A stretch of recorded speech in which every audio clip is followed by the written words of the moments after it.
Hey there, it's Cassandra here with Willow Heart Prims, and today I am working on creating some weathered vintage rivets into this piece of wood, and I wanted to show you how I do it. And I take my drill, and there's a wired, this is a wire bit.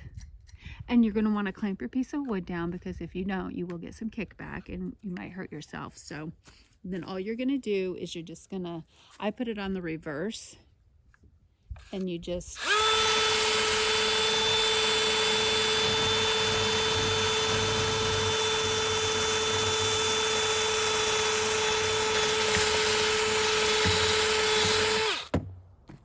and then let me show you.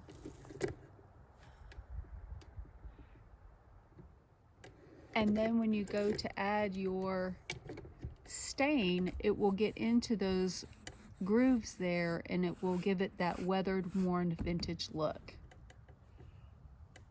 Okay, I'm off to go finish some more. Have a good day.